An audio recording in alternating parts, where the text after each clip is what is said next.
فَاتَّبِعُوا، تم نے بھی قرآن کی یوں پیروی کرنی ہے کہ نشان نہیں چھوڑنے کہ ہر بندے کا الگ رخ ہو جائے، نہ قرآن آگے آگے چل رہا ہے، جہاں سے قرآن کا قدم اٹھتا جائے وہاں تم نے اپنا قدم رکھنا ہے تاکہ جرمٹ کا احساس نہ ہو۔ وَاتَّقُوا، اور تم نے قرآن کی مخالفت سے ڈر کے رہنا۔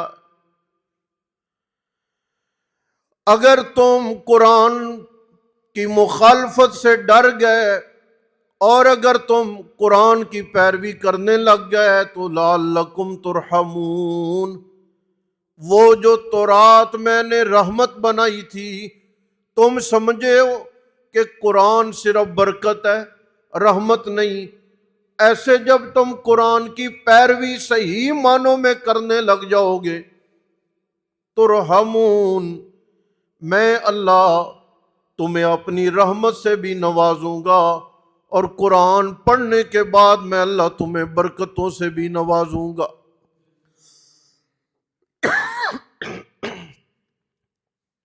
بات لمبی ہو جائے گی، آپ جو رمضان آتا ہے نا،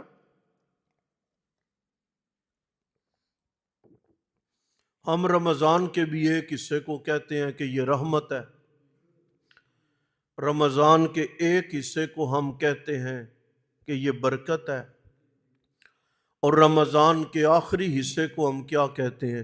یہ جہنم سے آزادی ہے۔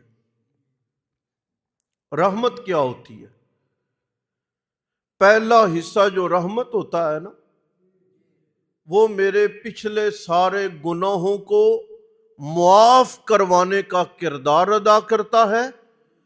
درمیانہ حصہ جو برکت ہوتا ہے نا، وہ آئندہ کے لیے میری نیکیوں کو ذخیرہ کرنے میں کردار ادا کرتا ہے۔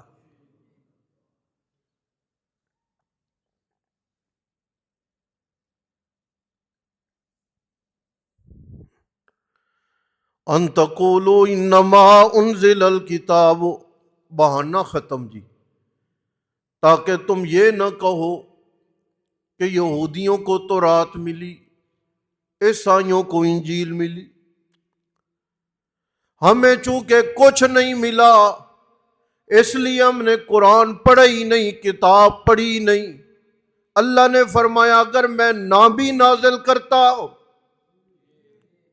تورات تو دی ہے میں نے، انجیل دی ہے میں نے، اگر میں قرآن